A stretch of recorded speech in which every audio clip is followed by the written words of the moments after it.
wabarakatuh.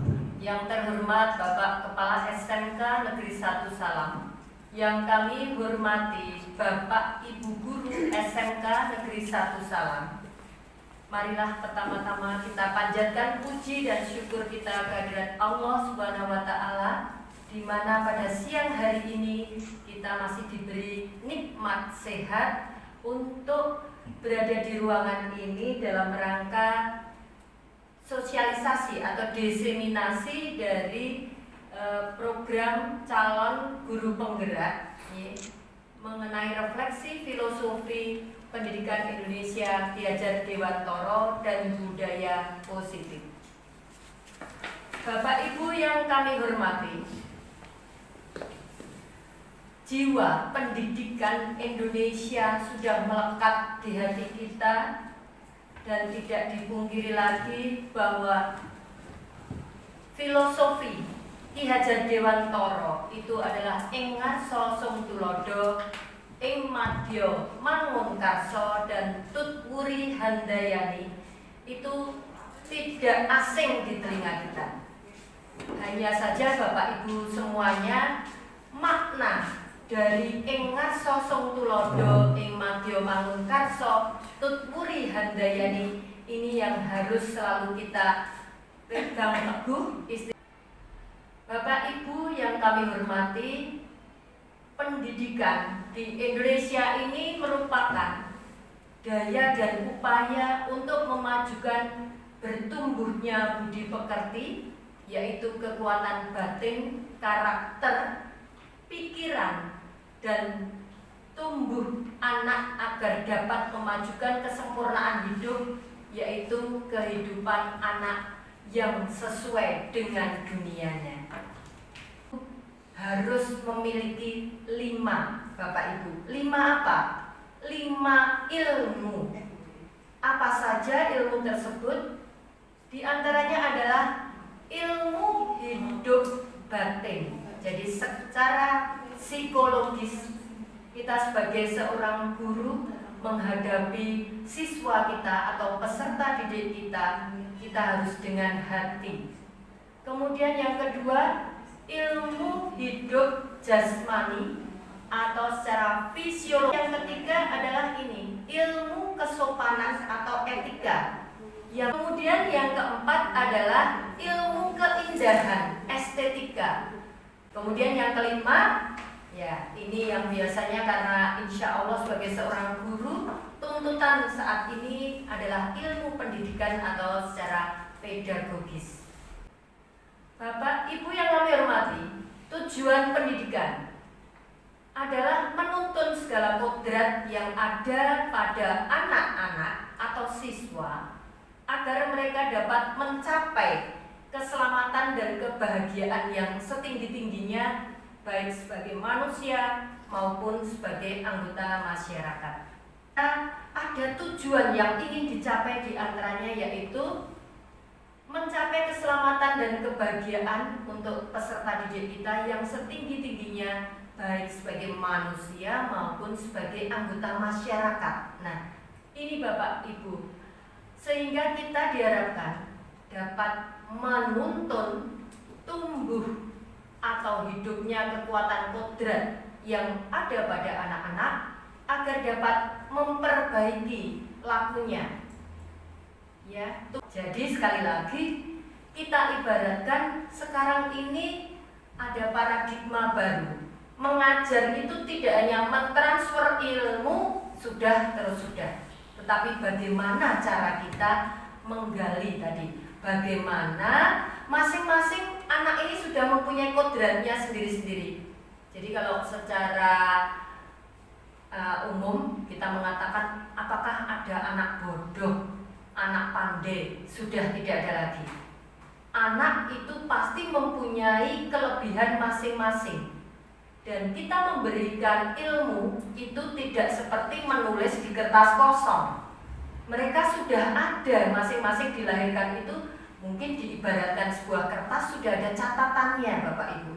Nah, bagaimana kita membuat catatan di dalam kertas itu agar bisa dirangkai menjadi kata-kata yang indah, yang nanti bisa dipahami. Nah, kita tadi mendidik anak kita disesuaikan dengan kodratnya, yaitu sesuai dengan kodrat alam dan kodrat zamannya. Kita tidak bisa lagi membanding-bandingkan. Dulu Bapak Ibu guru saat sekolah, gurunya memegang misalnya penggaris yang tidak bisa dihukum di depan, kemudian dipukul dengan penggaris dan sebagainya. Saat ini zamannya sudah beda Bapak Ibu. Kita intinya pendekatan dari hati ke hati, bahwa setiap siswa mempunyai potensi, mempunyai kelebihan masing-masing, di mana jika mereka istilahnya yang potensinya belum kelihatan Bu. Nah, ini bagaimana kita berkolaborasi bersama-sama untuk menggali potensi siswa tersebut. Jadi nantinya tidak ada lagi dikatakan ranking nih Bapak Ibu, kalau kita masih terbawa oleh kurikulum yang sudah-sudah, bahwa anak ini dalam satu kelas pasti di ranking. Bu, saya ranking berapa Bu? Saya ranking berapa? Kalau dikatakan rankingnya masih 10 besar, maka anak ini akan mempunyai kebanggaan. Bagaimana Bu, Pak?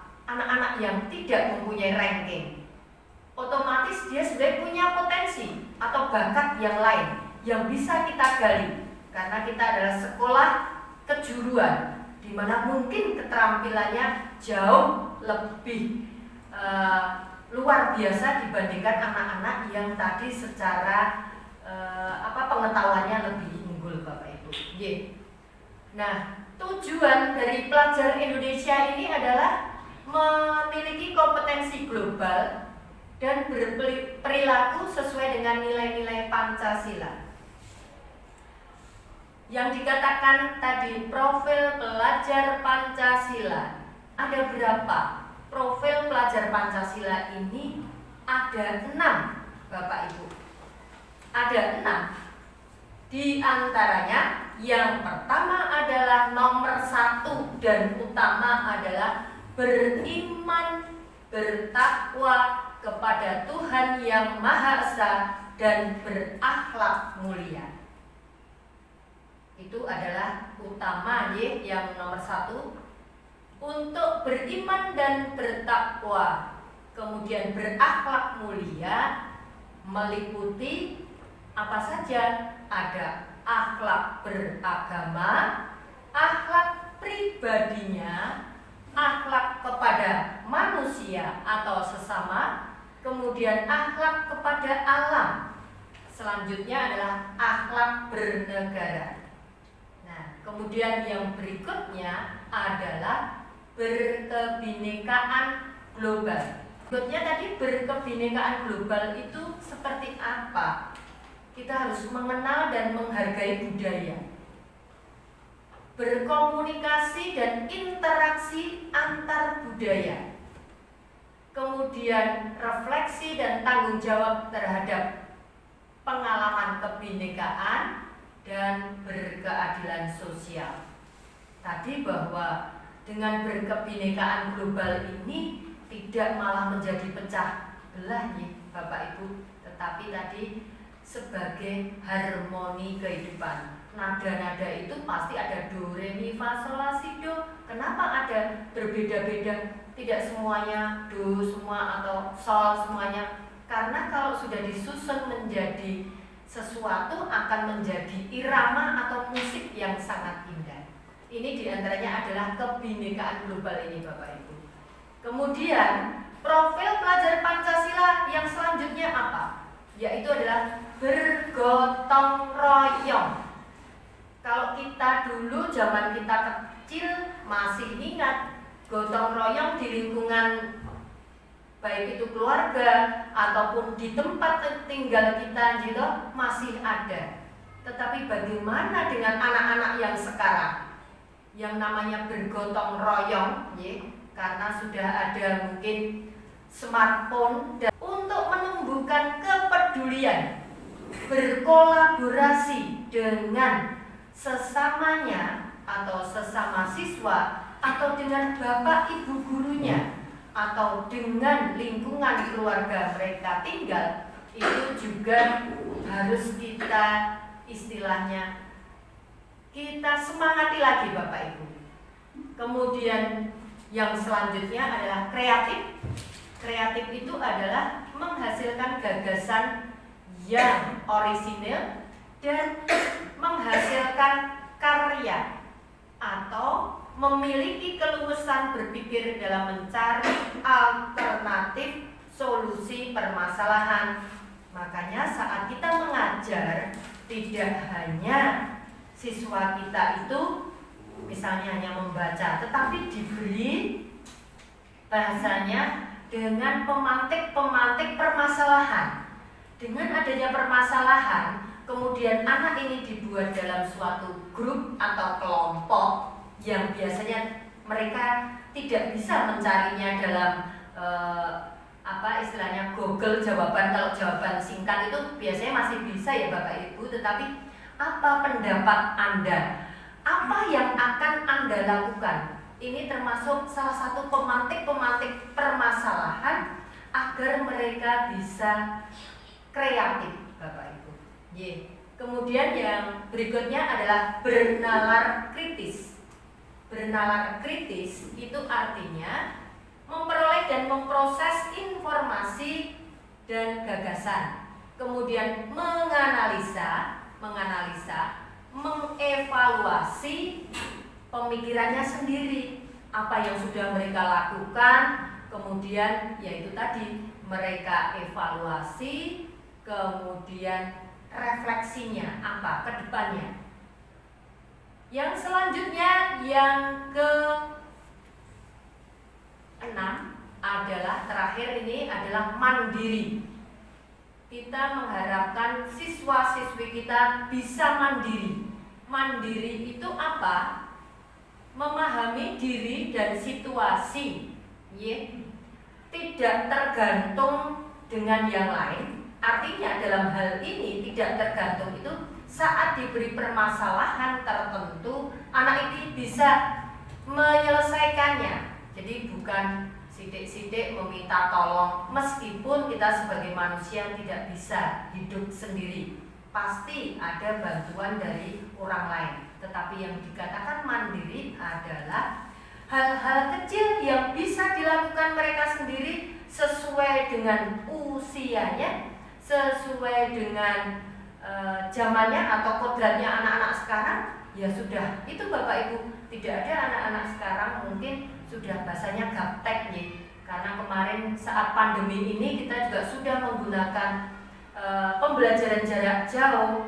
Kita menggunakan pembelajaran ini bagaimana yang tidak memiliki smartphone misalnya.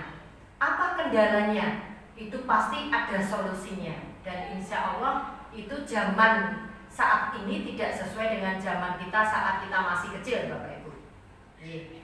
Nah, kesimpulannya Bapak Ibu, dari refleksi filosofi Ki Hajar Dewantara ini diantaranya ada hal-hal positif yang telah diamanai atau diajarkan oleh beliau. Diantaranya yaitu yang pertama adalah sistem among Bapak Ibu. Kita saling asah, asih, asuh.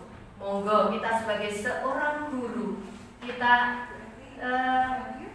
saling bergandengan tangan ya Bapak Ibu untuk asah, asih dan asuh. Kemudian yang berikutnya merdeka belajar. Bapak Ibu tentu sering mendengar saat ini merdeka belajar ini maksudnya apa? Apa belajar sakarpe dhewe boten. Tetapi intinya pembelajaran itu berpusat pada anak Bapak Ibu. Kalau kemarin kita sebagai seorang guru, pusatnya masih kita. Anak-anak harus gatek mireng ke gurune. Kalau tidak gatek nah nanti kita memberikan sanksi dan sebagainya. Tidak. Tetapi pembelajaran berpusat pada anak. Kita bahasanya apa? Menghamba. Maaf, sedikit mungkin menghamba itu kan kita kepada Tuhan Bina. Tapi kalimat menghamba ini lebih halus dan lebih cocok kita terapkan ke siswa kita adalah menghamba kepada anak atau murid. Yang berikutnya adalah menumbuhkan karakter atau budi pekerti. Yang yang kurikulum sebelumnya sebenarnya sudah ada itu karakter budi pekerti ya. Kita masih ingat di dalam rapot itu juga ada nih Bapak Ibu guru BP, wali kelas, guru agama, guru PPKN kemarin memberikan nilai ini. Tetapi sekarang tidak dalam bentuk penilaian, tetapi prosesnya Bapak Ibu. Yang berikutnya adalah kodrat anak, bukan tadi selembar kertas kosong. Jadi kalau kita memberikan ilmu, ibaratnya bertambah ilmu ini, sebenarnya anak ini mungkin dengan potensi mereka masing-masing ada yang sudah memiliki, tinggal bagaimana kita memoles, kita menambah yang mereka butuhkan. Kemudian hal positif lainnya adalah kodrat zaman dan alam tadi Bapak Ibu. Zamannya sudah berbeda, maka kita juga mindset kita harus kita rubah. Terakhir yaitu berhamba pada anak, tadi sudah yaitu berpihak pada anak. Jadi merdeka belajar dengan berhamba pada anak pada prinsipnya hampir sama. Nah, Bapak Ibu yang kami hormati, yang kita hadapi sekarang ini adalah siswa tadi kita diharapkan berhamba kepada anak. Bagaimana kita tadi menerapkan budaya positif? Apakah dengan kalau kita ada di dalam sekolah kita juga ada aturan, peraturan akademik, aturan di dalam kelas, aturan di sekolah kita, penggunaan seragam dan sebagainya, itu nanti kita akan merubah sedikit Bapak Ibu. Bahasa itu bukan lagi aturan, tetapi kita tempatkan itu merupakan keyakinan. Bapak Ibu, sudah tadi. Nah, paradigma baru ini yang kita sering, bisakah kita mengontrol seseorang? Kalau kita guru kita terapkan, bisakah kita mengontrol ke siswa kita atau peserta didik kita? Jawaban kita bagaimana Bapak Ibu? Bisakah kita mengontrol? Di dalam teori kontrol, jadi sebelumnya kita menggunakan stimulus respon, kemudian ada teori kontrol. Salah satunya bisa Bapak Ibu pirsani di layar itu, Anda tidak bisa mengontrol orang lain. Berarti siapa Bu yang bisa mengontrol? Masing-masing orang ditakdirkan mempunyai naluri sendiri-sendiri. Yang paling dan terbaik itu adalah kontrol dari diri sendiri. Bapak Ibu selama ini lah, bagaimana siswa kita kalau besok tidak diberi pengarahan? Mau jadi apa siswa kita? Nah Bapak Ibu, ini adalah tugas kita bersama. Bagaimana menumbuhkan kesadaran. Kesadaran ini yang disebut teori motivasi perilaku manusia Bapak Ibu. Ada 3 teori perilaku manusia. Yang 2 itu secara eksternal, yang berasal dari luar. Misalnya yang selama ini sudah kita terapkan Bapak Ibu. Entah itu dalam bentuk peraturan, kalau tidak mematuhi nanti ada sanksinya atau bahkan hukuman, atau bahkan Bapak Ibu memberikan reward, penghargaan ke anak, diiming-imingi. Kamu kalau bisa ranking 10 besar atau 3 besar, nanti Ibu beri. Nah, kalau kemarin maaf ya Bapak Ibu, ada ini ya di sekolah kita, mungkin saya pribadi gitu untuk memotivasi. Kita dulu pengertiannya memotivasi. Nih ujian nasional matematika kamu 100, Bapak Ibu guru akan memberikan uang 100.000. Yang lainnya lagi, oh ya bahasa Indonesia juga nih dari Bu Guru ini nanti. Nah, apakah itu semuanya baik bagi peserta didik Bapak Ibu? Ini ada 2 secara eksternal tadi. Yang pertama, memberikan hukuman Bapak Ibu. Apa yang akan terjadi apabila saya tidak melakukannya? Tentu saja ini kalau memberikan hukuman, anak melakukan hal yang baik itu bagaimana? Berdasarkan ketakutan Bapak Ibu karena adanya hukuman, takut. Yang nomor 2, dari luar lagi ya Bapak Ibu, ini adalah apabila mendapatkan imbalan, tadi iming-iming. Motivasi ini yang terbaik yaitu yang ketiga, yaitu motivasi internal, tujuan, disiplin positif. Terus bagaimana Bu? Bagaimana menumbuhkan internalnya? Jadi ini bahasanya, dia akan menghargai diri sendiri, menjadi insan sesuai dengan harapan kita. Harapan kita itu siapa Bapak Ibu? Harapan kita secara umum, secara umum. Nah, saya akan menjadi orang yang seperti apa bila saya melakukannya. Nah, ini mindset anak juga akan kita rubah seperti itu.